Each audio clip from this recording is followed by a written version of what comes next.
Objection handling is pretty much useless without The reason why I ask is I see some sales reps do that. I'm like, brother, do you talk like that in real life? Certain sales reps will say that. I feel a bit pushy in objection handling. They do something called premature ejaculation. Can I be more direct with you? Because I want to help you. Yeah. I still don't know why you want to make a change. So I said, okay, cool. Tell me what's going on, man, because if I don't understand the situation, I don't know if I can help you. Nothing will make me lose respect for a man faster than when a prospect says, people think that, okay, objection handling happens on the sales call. It only happens in like this section. No.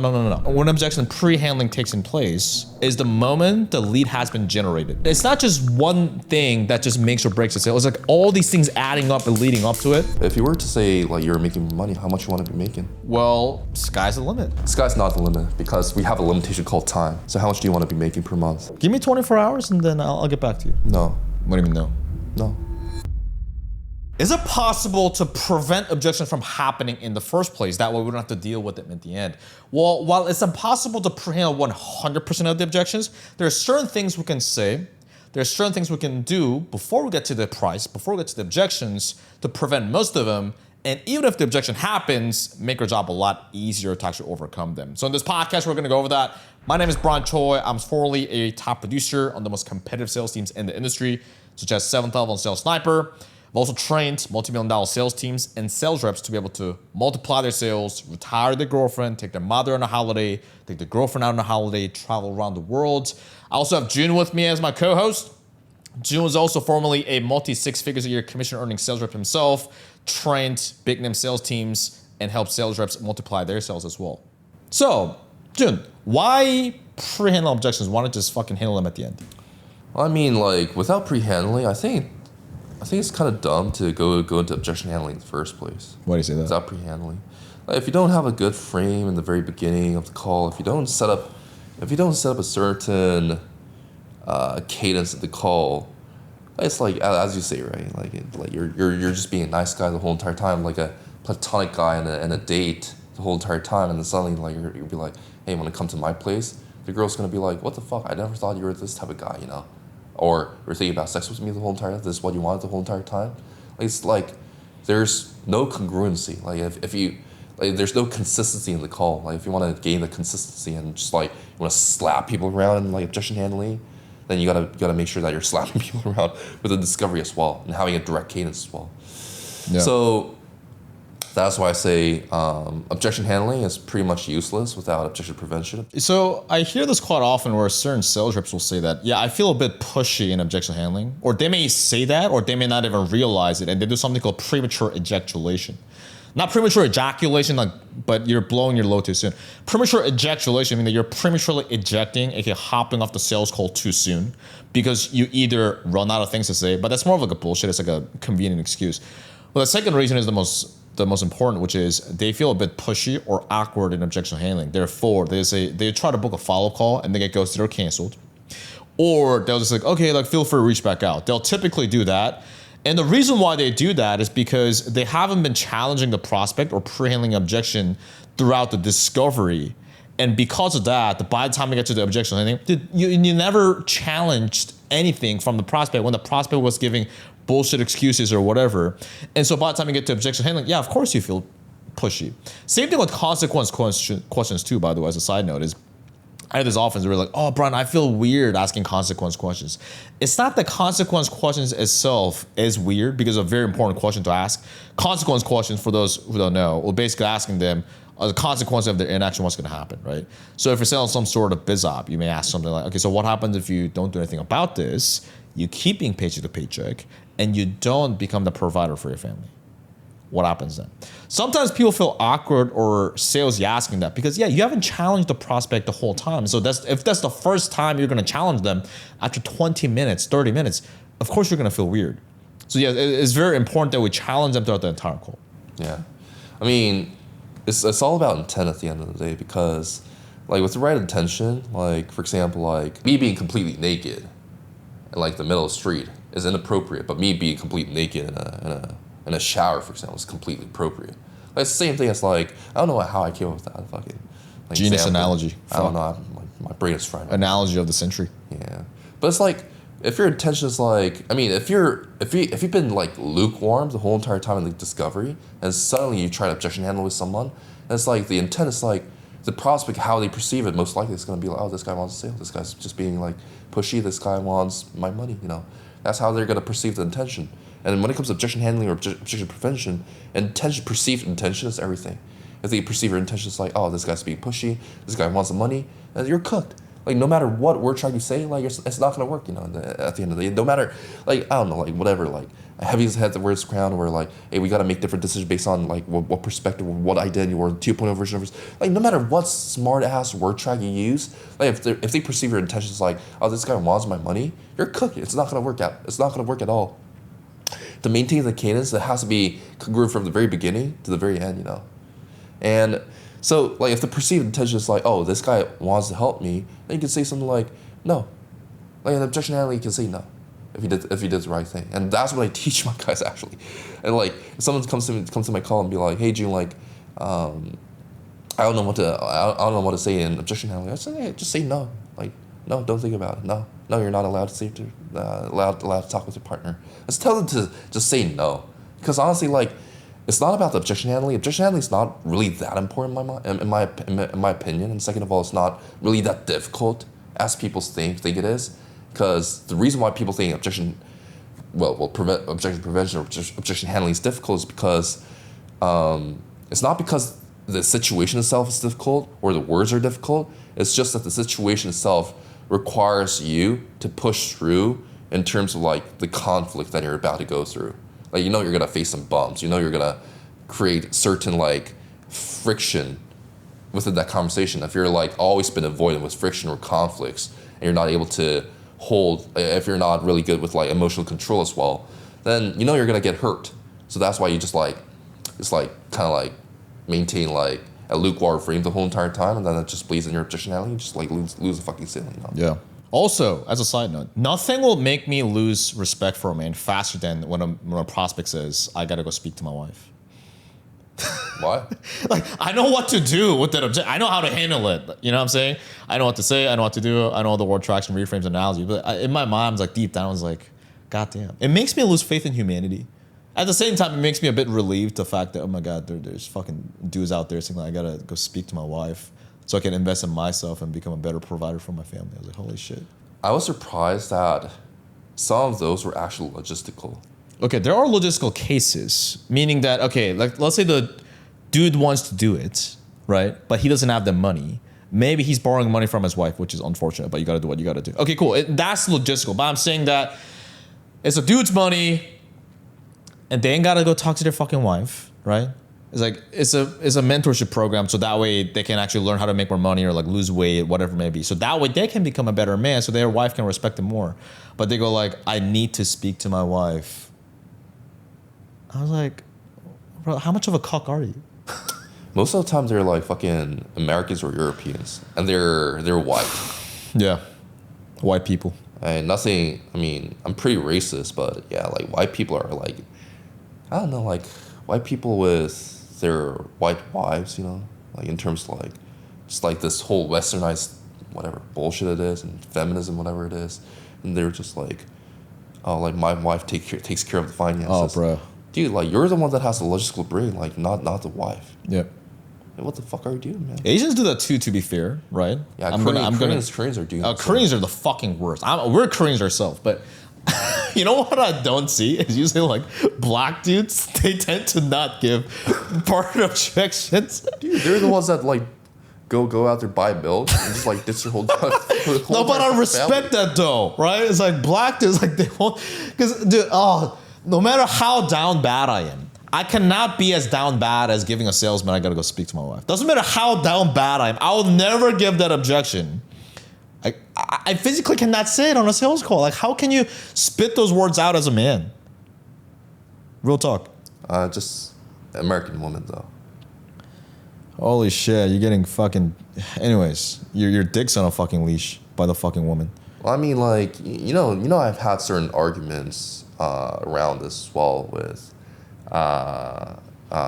in my history where, like, the person would say something like, hey, like, how do you trust that you're not going to gamble with the money? Or what if you just, like, invest our whole entire funds and just, like, and it just all goes away and we just, like, leave with nothing? You got to be responsible with your money. I'm like, who said that? as some person in my history, and I Oh, was yeah? like, I'm 100% sure that I know more about business than you. Yeah. And if you like, I was saying like, if you cannot even trust me with this, and like, get like, I don't know, like go hang out with someone else. Yeah. What are we doing here? Yeah. Well, I mean, talking about narcissists, just Yeah. in our previous one, like, I'm like, hey, well, you lost access. Right. Lose access right away. Always their loss. Yeah. Yeah. So what we're gonna do is we're gonna dive into some role plays on different contexts of objection handling, because objection handling happens at different places. And funny thing is, a common misconception is that people think that, okay, objection handling happens on a sales call. It only happens in like this section. No. When objection handling happens and when objection pre-handling takes in place is the moment the lead has been generated. I'm gonna repeat that. When objection pre-handling happens is the moment the lead has been generated. Because most people wait until after the price drop, or maybe like some parts of the sales call where they try the objection pre-handling, but no. We objection pre-handle the moment the lead has been generated, the moment they book the call, leading up to the call, pre-call material on the one page on the landing page, FAQ section, answering their most commonly asked questions, going over their most commonly asked objections on the landing page, what you guys do is different, why everything else they tried in the past did not work, how this is different, yada, yada, yada. We do that. That's a whole separate story. But on the call itself, there's different there's patterns we can spot in order to pre-handle the objection. One of the most common thing is what I call language coaching. I don't mean language coaching like coach them how to speak German or fucking Arabic, right? What I'm talking about is that prospects, all human beings for that matter, but especially prospects in this context, they have a certain pattern of how they use their language and how they speak. As an example, you might have seen prospects use vague languaging as an example. Let's just say that, you know what, you ask them, okay, cool, like what's the goal when it comes to your fitness journey? And they may say that, you know what, I think I want to get in better shape. Think? What do you mean? It's a binary thing. It's like, what's your fucking goal, right? But if they say, I think, maybe I want to make a change. I was like, you know what? Well, everybody wants to make more money. That's a common thing in biz opera. Everybody wants to make more money. Everybody wants to get more leads. And so beginner sales reps or even intermediate sales reps will oftentimes miss this because like, oh, I got the answer. Like they want to make more money. No. They said everybody wants to make more money. They said, oh, I think I want to make more money. The reason why that's a problem, and you might think that, I mean, what's the big deal? It is a big deal because sales calls are death by 1,000 cuts. Meaning that it's not just one thing that just makes or breaks a sale. It's like all these things adding up and leading up to it. So all these things matter. And so the reason why the prospect's language is very important is because where does the verbiage and the language come from? From their beliefs, right? Now, what else could belief affect? Their actions. And so if they're saying in terms of, oh, I think I want to make more money, well, I mean, everybody wants to make more money. The reason why that's a problem, because if that's how their language works, that's how they're going to act, which is why they're prospects, which is why they have the problems they have, which oftentimes is the reason why they have not taken action on their problem and they have limiting beliefs and they're going to give you objections at the end. Because if they're thinking in terms of like vague and lack of commitment answers, like, oh, I think I want to make more money. Oh, you know, and they're saying it in a nonchalant way, of course, their actions are going to be vague and also nonchalant, therefore not taking action on their goal. Which you get frustrated because you're losing deals, you're losing out of thousands of dollars each month in commissions, and also you're not helping the other person, which is obviously our job. So we're gonna first dive into the first scenario, right? So Joon, you're gonna give me some vague answers, and then you'll see, I'll demonstrate basically how to correct that. Okay, cool. So let's do standard biz op. Okay, let's do some sort of, let's say trading biz op, right? You're someone in your 9-to-5 job, you want to get into trading to make more money or whatever, time freedom, whatever it may be, and you're gonna give some vague languaging. Yeah. Cool. Yo, Joon, how you doing? Yeah, doing good. What's going on? Good, man. Yeah. Just being Asian. Yeah, cool. Tough day in the office. Yeah. So, man. Well, it looks like you're here to possibly get help getting into trading, right? Yeah, possible. All right. What's the outcome you're looking to get from trading? Just be better at trading, you know. Like, Okay. I just want to see what you guys got, but just be better at trading. Yeah, and to see if it can help you in the first place, man. What's the outcome you're looking to get from getting better with trading? Better returns. Yeah, I don't know, just like supplemental income. Yeah. You're asking me? Nice. Or is that what you want? More income? Supplemental income, yeah, making more money like everyone does, you know. There you go. Well, everybody's great, but we're talking about you, right? So it's important for you, yeah? Making more money, you know. Okay, there we go. So what are you doing for a living now? Just working in a normal office. Okay. So what are you seeing in the office job that has you looking into something else? I think I just don't like it. Don't like my job, maybe. You think you don't like it, or you don't like it? I mean, I don't like it. Okay, there we go. Why do you not like it, though? I think I just got more in me, you know, in the end. So quick pause there. So let's kind of break down what we did so far. So in the first thing, I asked him a question like, what's the outcome he's looking for? And he did different things. He said something like, well, you know, just like everybody else. And I cut it out immediately. I said, oh, everybody's great, but we're talking about you. Because the reason why people say, oh, everybody wants to make more money. Oh, you know, everybody. The reason why they do that is because they're trying to take the focus off of them and not take full ownership of what they want and what their situation and their problem is. Yeah. Yeah, and we don't want that, because if they're already externalizing and talking in third party, when I say third party, they're not saying like, oh, I want to make more money, but they're saying like, oh, just like everybody else. Then guess what objection you're going to face at the end if we don't address that? You're going to get external based objections, such as, let me talk to my partner. That's an external thing, right? Lack of responsibility. They may say that I want to see more testimonials. External thing. Let me think about it. Those kind of things, right? Yeah. So we want to correct that from the beginning. Also, and the reason why we want to correct it from the beginning is because how I break down sales calls and really human interactions is positive reinforcement and negative punishment, right? And so what that basically means is that we don't want to reinforce negative behaviors. We want to punish negative behaviors. We want to let them know that something's a negative behavior, otherwise they're going to keep running into it. Because here's the thing. If you have a dog and the dog's shitting all over your living room, are you going to not do anything? No, of course. If you're a smart enough person, you're going to let the dog know, like, what the fuck are you doing, dude? Like, whatever, however you train the dog, and let the dog know, don't fucking do that. Same thing as if you have a child, if a child is crying at the restaurant in a public place, you're going to let the child know, like, hey, stop crying, do not see other people. Otherwise, the child's going to grow up just being a brat. The dog's going to keep shitting all over the floor, right? That's such an Asian thing, though. Like, What? I haven't seen a white parent be like disciplining their kids, being like, hey, shut the fuck up. No, they don't do that. When Asian parents, like, if I did it when I was a kid and my grandma saw me, she would like slap the fuck out of me, you know? Yeah, with their slippers. Yeah. It's true. Yeah. But especially also today's generation, they don't really do that because you can get in trouble for that, apparently. But the whole point is that, so we want to punish negative behaviors. On a sales call, the negative behavior is the prospect being vague, not taking responsibility, those kind of things. Those are no-brainer, right? It actually hurts the sale. It's detrimental to the sale. And so I'm not going to spank the prospect, obviously, nor can I do that through a Zoom screen, nor do I want to do that.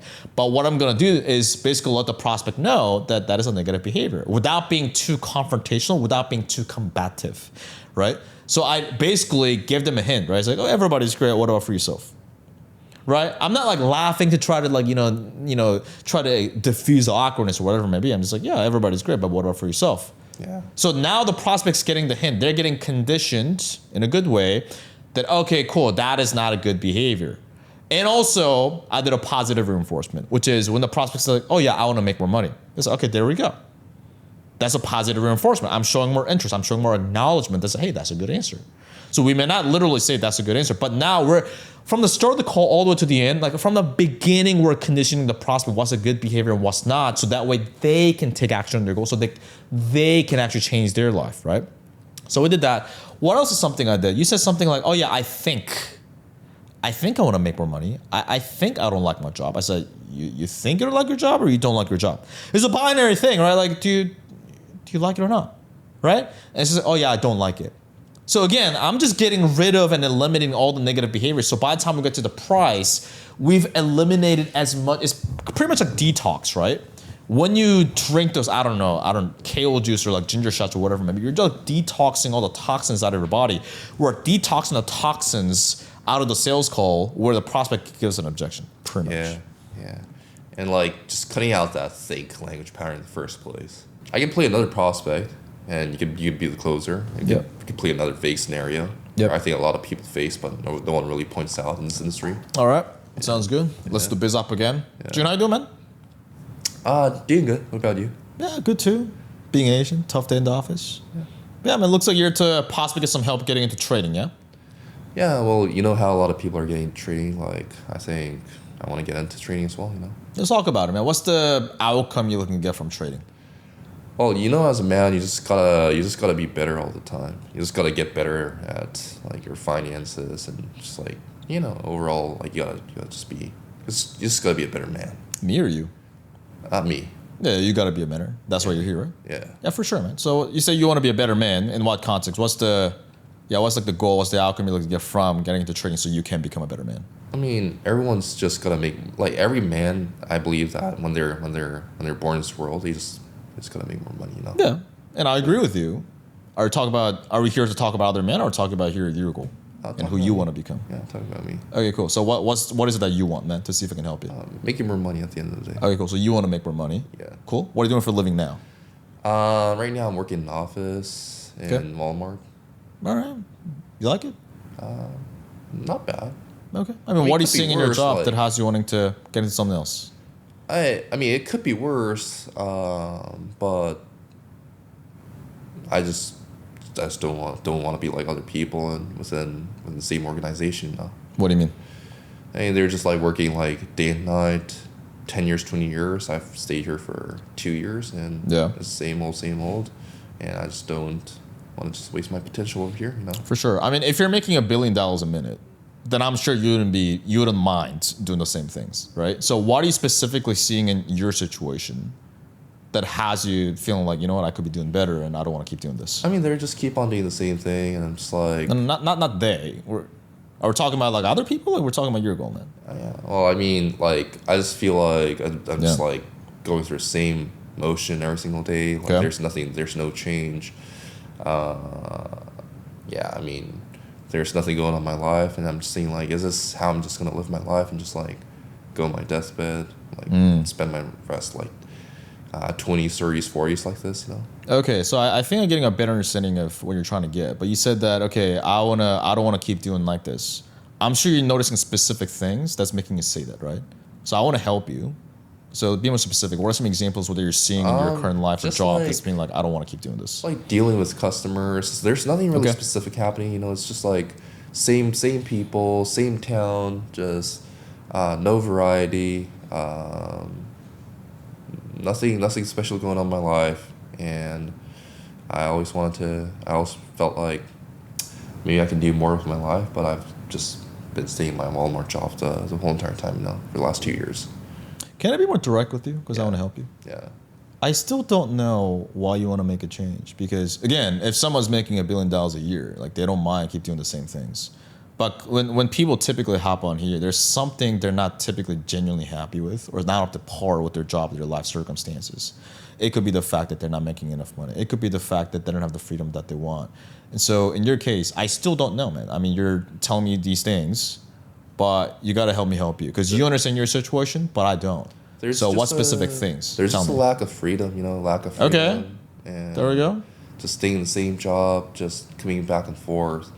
I feel like I'm stuck in the box, You said lack of freedom. Give me more specific examples. Just staying in the same box over and over again, just like staying in the same job over and over again, just listening to orders, like being like a part of the machine, and I just feel like I'm wasting my time over here. What about that bothers you? Because a lot of people do that.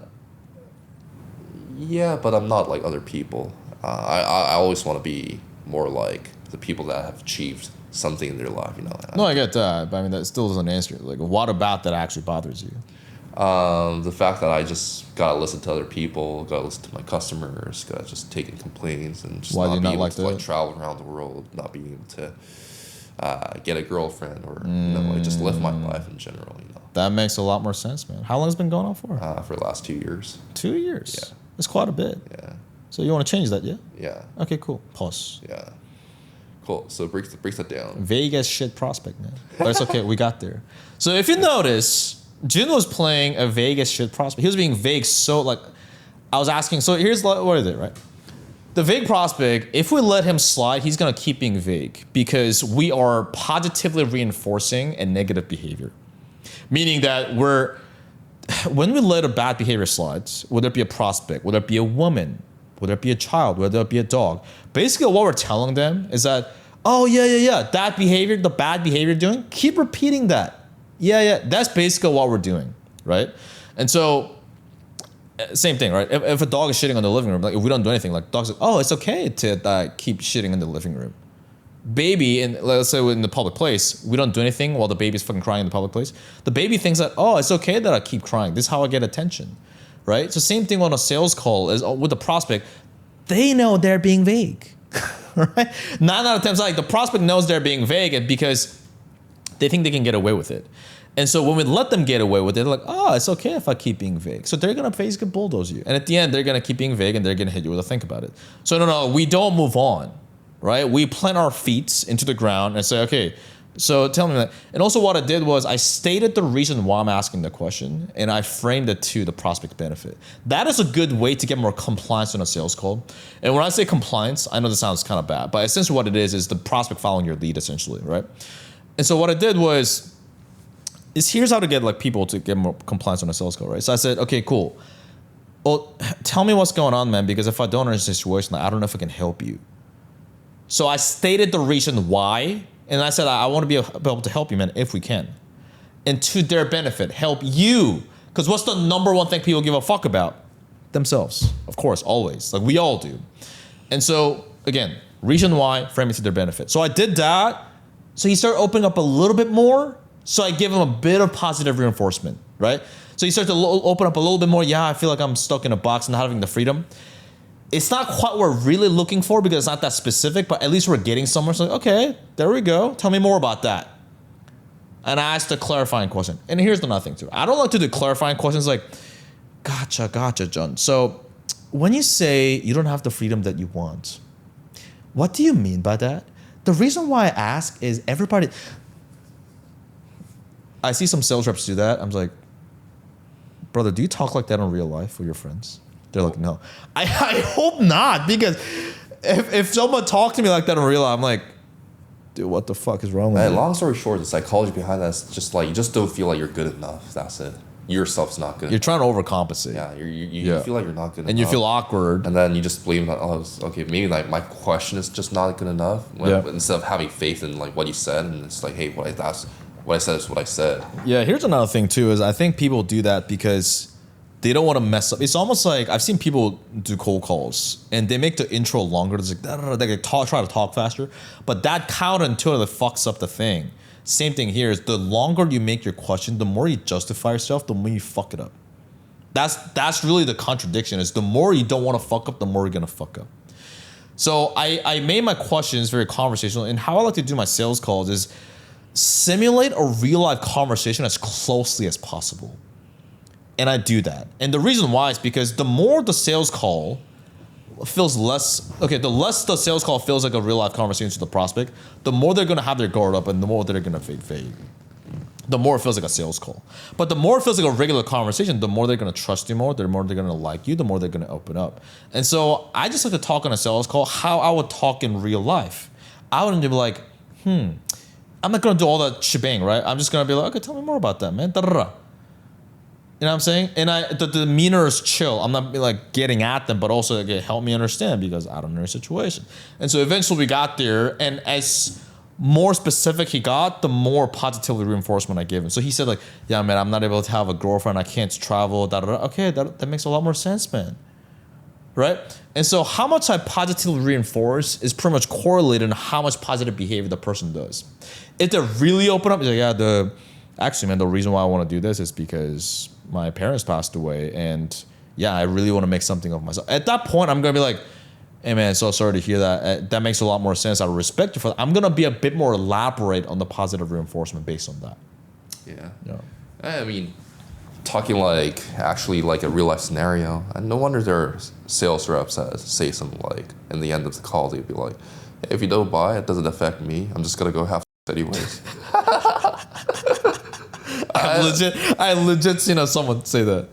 Yeah. Okay. Well, I was like, "This okay. Too much details, but thanks for letting me know. Good to know, man. Go clap them cheeks. Yeah, boy. Like, man, like, what type of guy are you to say something like that to a prospect? Well, like in your calls, how soon do you get into like, quote unquote, like challenging the prospect? I mean, immediately if I have to. but I don't force it because I think sometimes people force it. Sometimes Yeah. sales reps last like, Brian, like the prospect said that this, like, how can I pre-handle a challenge? I'm like, there's nothing to pre-handle a challenge there.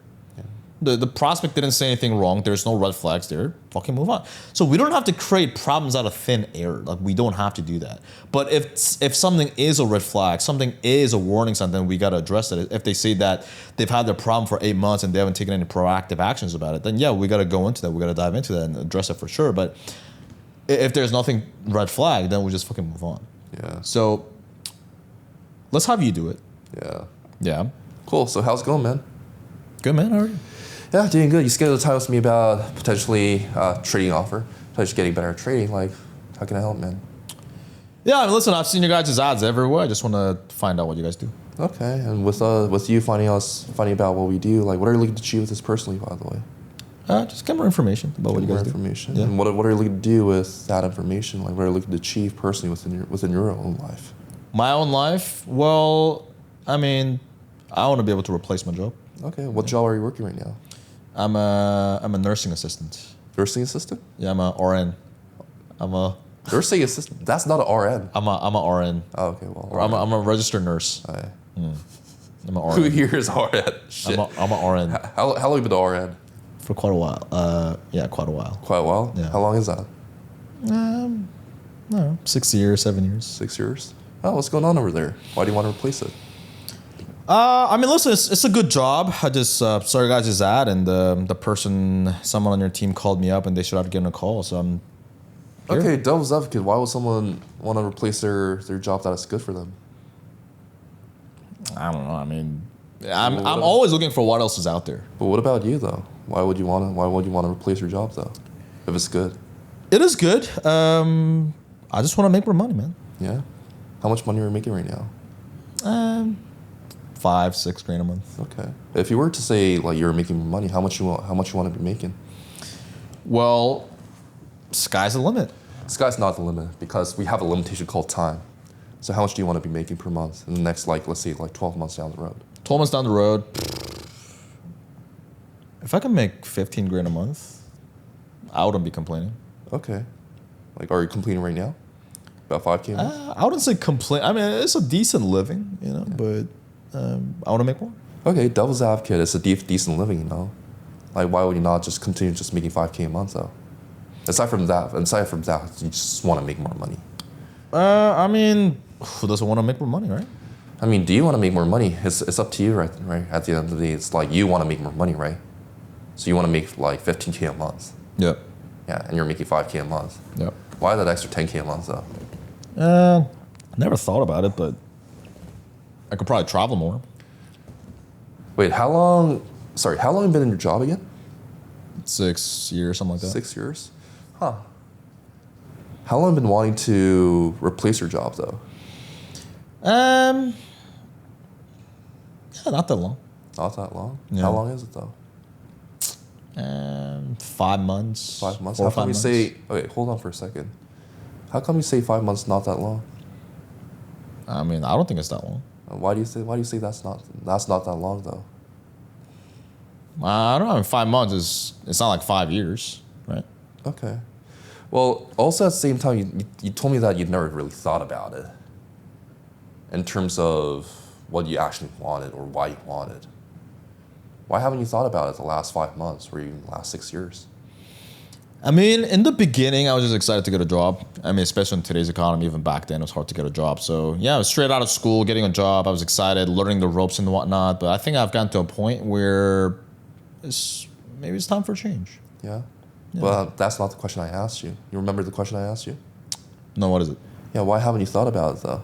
Exactly. Hey, yeah, in the beginning, like, you've wanted to get a job. You got the job. It's been 5 months. Why haven't you thought about it, though, in terms of like what you want? I think I was trying to progress in my career, but I think it's gotten to a point where I realized maybe there's better opportunities out there. Can I be direct with you? Yeah. I feel like, and I might be wrong, I feel like the reason why you haven't thought about it is because what I've noticed in this conversation is that, the funny thing about our language pattern and how he say things. Our internal dialogue and how we talk to ourselves creates our external reality. You know what that means? No. What that means is that what we tell ourselves on a consistent basis and our language pattern, it also directly impacts the results that we see in our lives. And that the fact that you've never thought about it shows me that somewhere in your life, you're very apologetic for what you want. Like, even this conversation so far is that you're very apologetic for what you want. You're very vague with everything that you want. And I don't think that's your fault. But I think you're doing that for a reason. I want to ask you, why are you so apologetic for what you want, though? I'm just asking, like, I'm not even telling you to go achieve it right now. I'm just asking you, like, what do you want? Yeah, I never thought about it that way. Yeah, well, do you think about it with me? You're here right now because I'm here for you, you know? Why I'm apologetic? Yeah, I mean, I never consider myself to be apologetic, especially about that. Well, you're very apologetic with what you want. Like, you're saying, like, maybe 15K a month. Oh, I wouldn't complain. And when clearly mentioned that you want to replace your job. So I don't see the connection over here right now. And that's why I'm here to help you out. Yeah, fair point. I mean, yeah, I don't know. I guess upbringing could be. Because, brother, if you don't want it, like, you don't have to do anything, you know. Yeah. You just keep on looking into more information, and just like watching around, and just like keep on living your own life for the last 6 years, 5 months, whatever you've been doing. You can keep on doing that, right? Yeah, I do want to make a change, though. Do you actually want to? Why? Eventually. Well, I just know I can do more. So I want to do more. How long have you been feeling that way? More than 5 months, yeah. So why haven't you done anything about it? Eventually. Why haven't you even thought about what you want even? I mean, work's just been busy. Yeah. How long have you been telling yourself that work's been busy? I mean, my work is busy.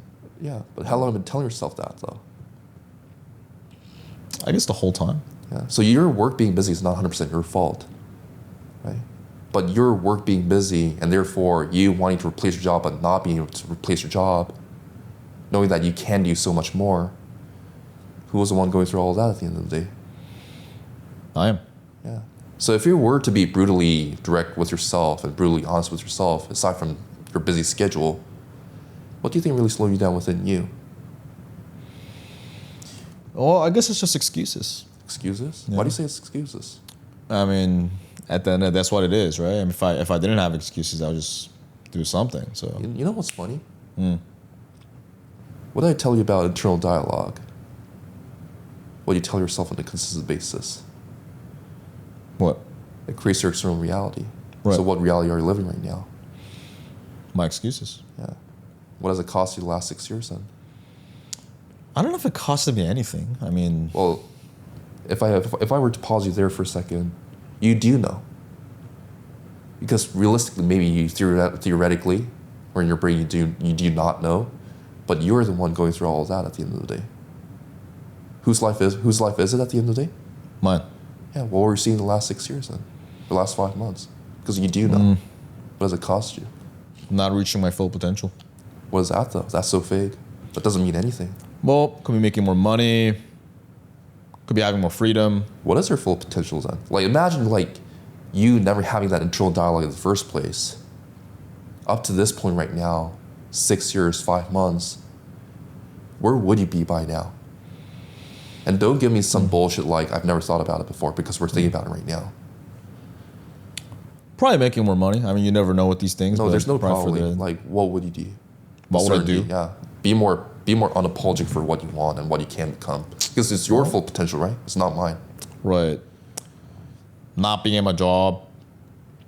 Doing something for myself. What is that something? I don't know what it is. I mean, it could be trading, it could be not. But, I mean, what I do know is I want to make more money. Well, that's what I'm here for. Do you think about it right now? Because I'm helping you being unapologetic for what you want this time. Yeah. So what do you want? Again, I don't know what I want to do. But what I do want is I want to make more money and I want to have more freedom for myself. Okay, define freedom. Being able to wake up whenever I want, being able to travel wherever I want, whenever I want, not having to adhere to a boss. Those kind of things. To a boss? Yeah, I mean, I'm an employee at the end of the day. Yeah. Well, I mean, for you, how does it make you feel knowing that it's been your excuses, not your busy schedule, but at the end of the day, it was you yourself slowing yourself down, no one else? Not good. But you know what's unfair? Is that even though it's not maybe 100% your fault, the fact that you've never even thought about what you want,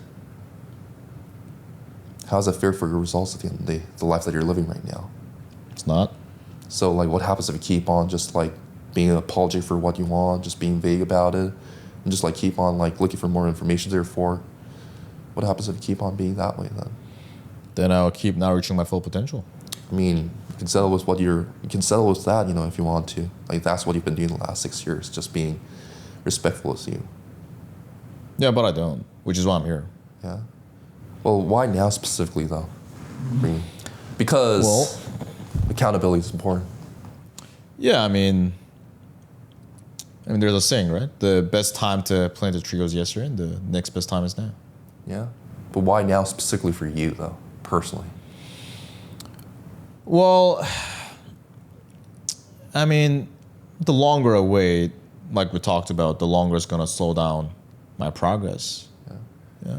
So I mean, whenever you slow down your progress, are you open to me keeping your hand to the fire, keeping your feet to the fire, so that you don't have to wait and just keep on looking for more information, just keep on being apologetic for what you want? Yeah. Are you sure? Because accountability can be very difficult. Yeah, I'm open to it. Yeah. Then let's say you give me an objection. So I planted an apologetic frame. This is what I teach my guys. So I planted an apologetic frame and a language pattern frame, like internal dialogue, external reality. So now when you give me an objection, like let's say you give me an objection. Okay, so the price is $7K for all of that at the end of the day. Where do you want to go from here? Sounds good, Joon. I really enjoyed the conversation. Give me 24 hours and then I'll get back to you. No. What do you mean no? No. You said give you 24 hours, right? I'm saying no to that. Why do you think I'm saying no to that? Because you got to make the sale. Yeah. Well, if that's what you believe it is, then so be it. I'm not here to change your mind. We mentioned about accountability, and whenever you slow down, like I'm here for you. Accountability is difficult, but that's what you wanted. So are you open to me giving you that accountability right now? Sure. So aside from you thinking that I'm just trying to get the sale, why do you think I'm saying no? I don't know. It's a good question. Yeah. Well, I mean, do you remember the fact that we talked about you being apologetic for what you want all the time? Yeah. So you think to yourself that you want to give yourself 24 hours, or asking me even for me to give you 24 hours. Where do you think that's coming from?